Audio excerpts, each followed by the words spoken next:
Hey Ravens fans, I'm doing my first week room report of the season. As you all know, the Ravens play the Denver Broncos at 4 o'clock tomorrow. Big game, obviously. The Ravens want to start off 1-0. The Steelers lost to the Patriots, as we all saw on Thursday night. That Steelers defense, it's pretty bad. I mean, their secondary didn't know where to be on the field. They left Rob Gronkowski out wide open. You have to expect them to get a little bit better as the season goes on, but at the losses of Troy Polamalu, Brett Kiesel, and I think another guy that retired from them last year. I can't remember one of the linebackers.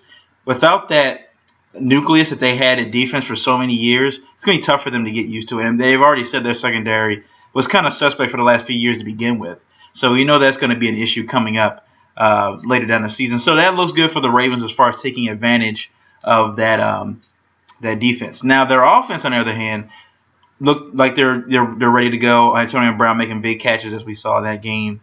They're going to be pretty good when Le'Veon Bell gets back.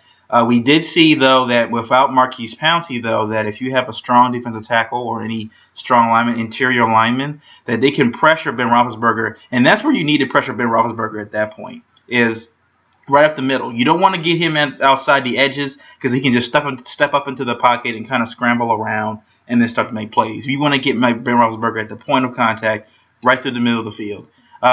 So we'll see. I mean, the Patriots look like they're already in midseason form. Obviously, it looks like Tom Brady's on a revenge tour after everything that's come out against him and the New England Patriots. But that's another story. On to the Ravens Broncos game. Right now, from what I'm hearing, is Michael Campanaro is going to be the punt returner / kick returner for that game. They are going to be without Bashar Perryman. He's not playing at wide receiver. Timmy Jernigan is doubtful, which means he has a chance, but most likely they're probably going to hold him out. They don't want him to get him hurt. And in week one, it's a long season, so they want to get him hurt in one game.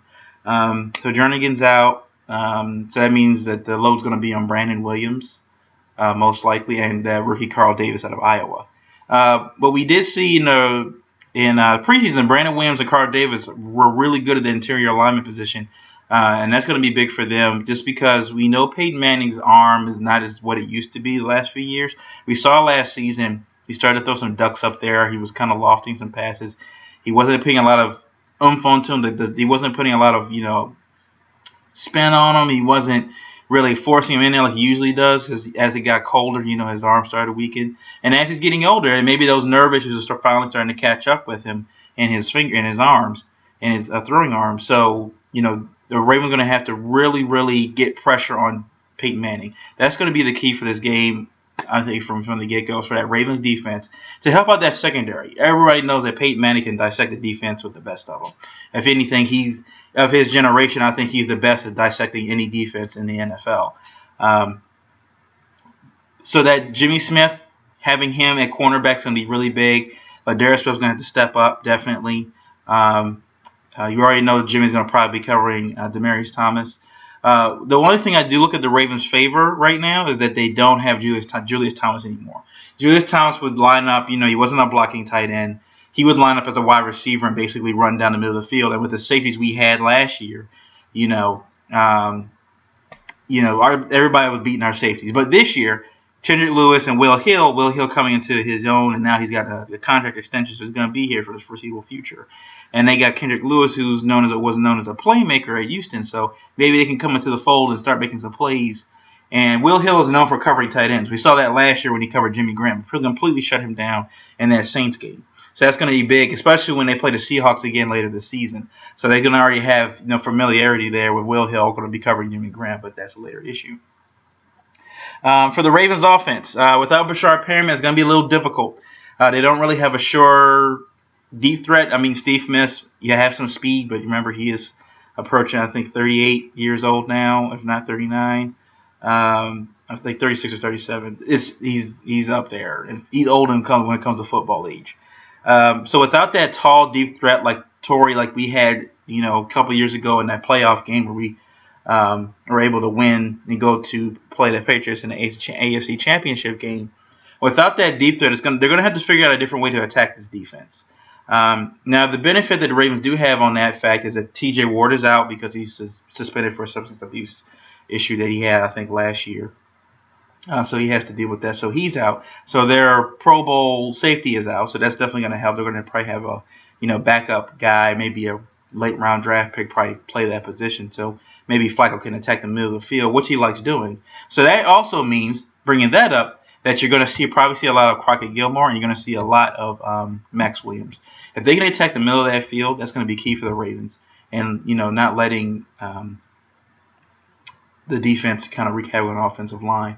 Now, the offensive line for the Ravens is going to have a really true test this week just because now they got to face the rookie Shane Ray, who they're expecting a lot of stuff out of, a lot of things out of. And you got the All-Pro DeMarcus Ware, and then you got All-Pro Von Miller coming up both of those sides. And you got, I said, Shane Ray as well. So they're going to have a really serious pass rush to deal with. Now, they're going to be able to run the ball against these guys. Without Terrence Knighton, everybody knows him as Pot Roast. Without him in the middle of the field, the Ravens can run the ball. And I think that benefits the Ravens for the simple fact that that's what they want to do in this game. They want to get the ball, control the time of possession, score some points, and keep Peyton Manning off the field as much as possible. Give him the least amount of time as possible to make anything happen.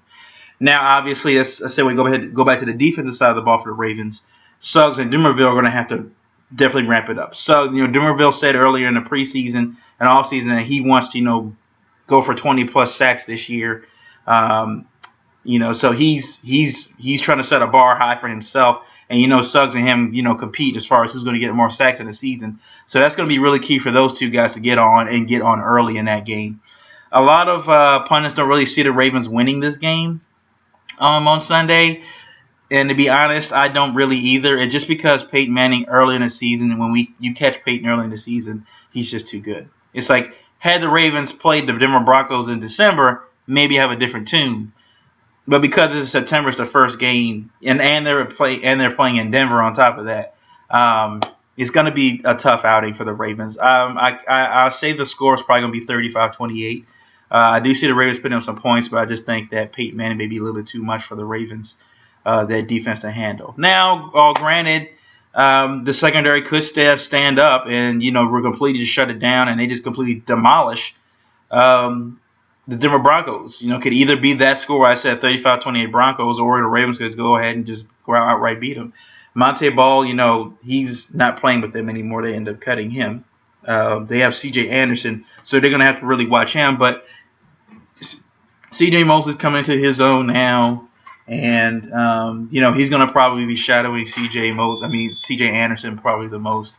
And so C.J. Mosley's definitely going to have to take advantage of his second year now in the NFL. Now that he's caught up with the speed and everything else like that of the game, that he can go ahead and make some plays on the defense. Maybe, get some interceptions and stuff. Maybe fake out Peyton Manning. So that's what we're going to see. We've always seen Ray Lewis, be the man against Peyton Manning. Maybe C.J. Mosley can take that role and kind of, lead that defense, down the field and stop Peyton Manning. So that's my preview for the Ravens-Broncos game.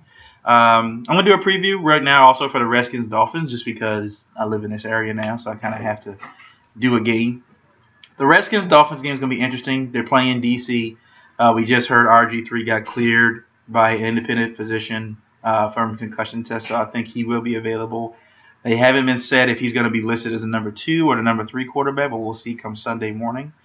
The Dolphins are coming at a really good team. That Redskins offensive line is going to have really big problems when it comes to Cameron Wake and Ndamukong Suh. The only thing that benefits the Redskins, they can run the ball well, so they have Alfred Morris and have Matt Jones. So running up the middle of the field is going to be crucial for them, just for the simple fact that Ndamukong Suh is not a rushing defensive tackle. That's my fiance, obviously. Anyway, so the Dolphins, Ryan Tannehill is coming to his own. I really like Ryan Tannehill just because the last few years he's slowly been progressing, but they finally started to put some weapons around him. They got Jarvis Landry back out there. They got Lamar Miller, who's one of the best pass-catching running backs in the NFL. And he has a solid offensive line. So I think he's going to do really well.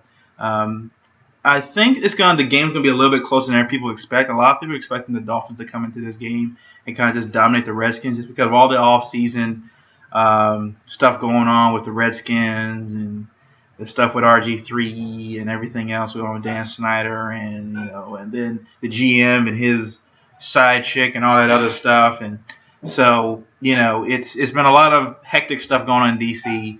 I think this game will be a little bit closer. Kirk Cousins is a pretty good quarterback. I think he's a solid backup guy. I obviously don't see him being a long-term solution for the Redskins. I think when somebody else comes up better, maybe in this draft coming up, maybe they go ahead and draft there. But I think they have a shot in this game. Deshaun Jackson's probably going to play. He hasn't played all the preseason because he separated his shoulder, but I have to assume he's playing week one. You still got Pierre Garcon, so you have a solid 1-2 punch at wide receiver.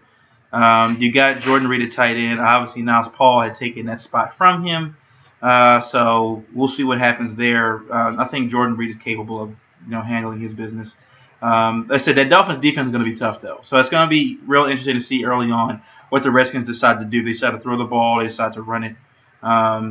Like I said, the Dolphins' offense is not like a Packers type offense or a Patriots where they're just high powered. So they're going to struggle to score points, I think, as well. But their defense is good enough to keep them in games. So I think as long as Ryan Tannehill doesn't turn the ball over, they'll probably have a good shot at winning. I kind of see this game honestly going 21-17 in the way of the Dolphins, just because I think the defense is lacking a lot. They don't have Brian Arakpo anymore.